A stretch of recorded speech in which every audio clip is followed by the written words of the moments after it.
Welcome guides. मैं अपने YouTube channel math master में आप सभी का स्वागत करता हूं। मैं इस वीडियो में आप सभी को एक 10th क्लास का सवाल बताने जा रहा हूं जो बहुत ही इम्पोर्टेंट है। ये क्वेश्चन बोर्ड में 3 मार्क्स का आता है। क्वेश्चन है so that every positive even integer is of the form of 2q and that every positive odd integer is of the form of 2q plus 1 for some integer q।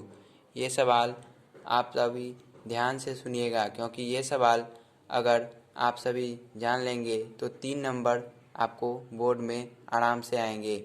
चलिए तो इस सवाल को हम बनाते हैं। अगर इसमें आपको कहीं भी डाउट हो तो कमेंट करके बताइएगा। अगर अच्छा लगे तो लाइक कीजिए, सब्सक्राइब कीजिए। चलिए तो इसे स्टार्ट करते हैं। सबसे पहले हम एक पॉजिटिव ऑड इंटीजर मान लेंगे, जैसे कि हम यहाँ पर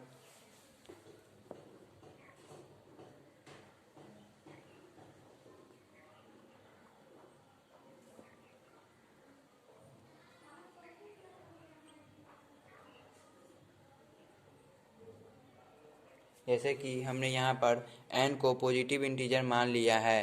इसके बाद हम यहाँ पर से लिखेंगे पॉजिटिव n इंटीजर मैंने मान लिया है। जैसा कि आप लोग देख रहे हैं n को मैंने पॉजिटिव इंटीजर मान लिया है। इसके बाद मैं यहाँ पर लिखूँगा कि ऑन डिवाइडिंग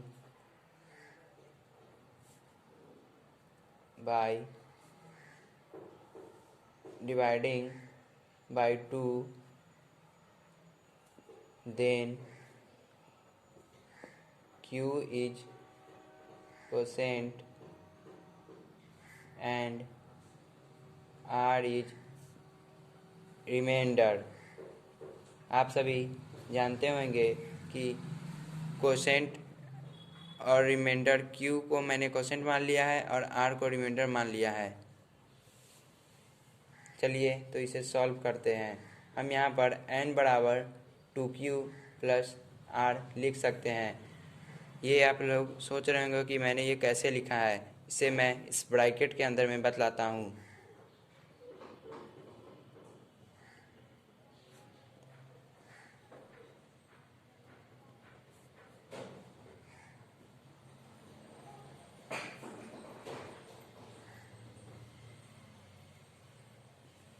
ये 9th क्लास में भी पढ़ना था और ये हम लोग पहले क्लास में भी पढ़ चुके हैं कि डिविडेंड बराबर होता है divisor into quotient plus remainder. इसी से मैंने ये लिखा है क्योंकि मैंने n को डिविडेंड मान लिया है, नंबर मान लिया है, और 2 इसका डिवाइजर दे रखा है। और जब हम इस 2 से डिवाइड करते हैं n को तो q कोसेंट आता है और r रिमाइंडर आता है। इसलिए मैं यहाँ पर लिखा हूँ n बराबर 2q प्लस r, जहाँ पर r बराबर हम लिख सकते हैं 0 1। आप लोग सोच रहे होंगे कि मैंने 2 क्यों नहीं लिखा, क्योंकि इसे हम इस फॉर्म में भी लिखते हैं।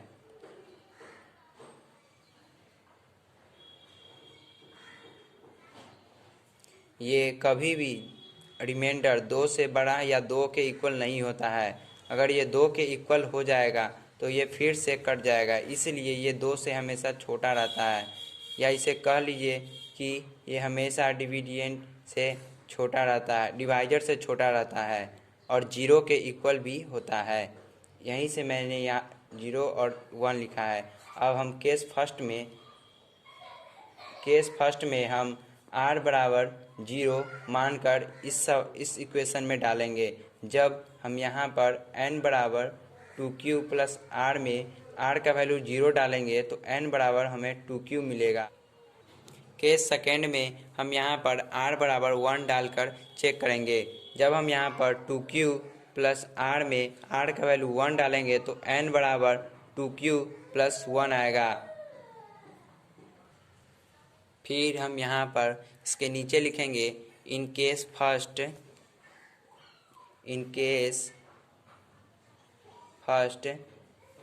clearly n is even, and in case 2 n is odd. So n जो यहाँ पर हमें पूछ रहा था, so that every positive even integer is the form of 2q and that every positive odd integer is the form of 2q plus 1। यहाँ पर मैंने केस फर्स्ट में दिखा दिया है कि n इज इवन है और केस 2 में n इज ऑड है। फिर हम यहाँ पर लिख देंगे so every positive even integer is of the form of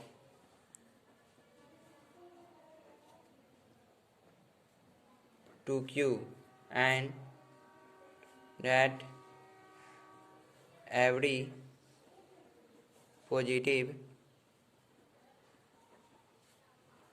odd integer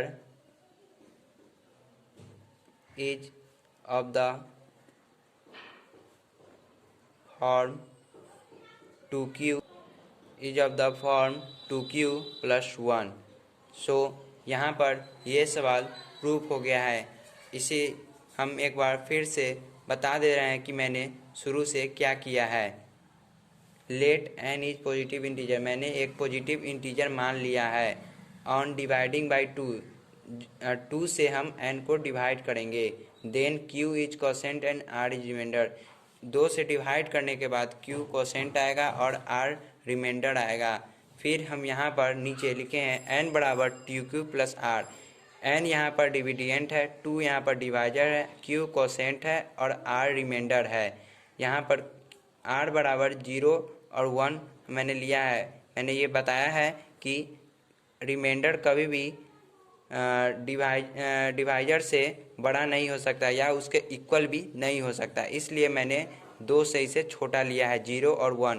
case first में हम r बराबर 0 डाल के चेक किए तो हमें n बराबर 2q मिला है। जब केस सेकेंड में हम r के वैल्यू 1 डाले हैं तो हमें n बराबर 2q प्लस 1 मिला है। फिर मैंने यहाँ लिखा है in case first clearly n is even and in case second n is odd. फिर मैंने से so every positive even integer is the form of 2q and that every positive odd integer is the form of 2q plus 1। हमें यही prove करना था और मैंने इसे प्रूव कर दिया। सो अगर ये आप सभी को समझ में आया हो तो इसे लाइक कीजिएगा, सब्सक्राइब कीजिएगा। अगर डाउट होने पर हमें कमेंट कीजिएगा।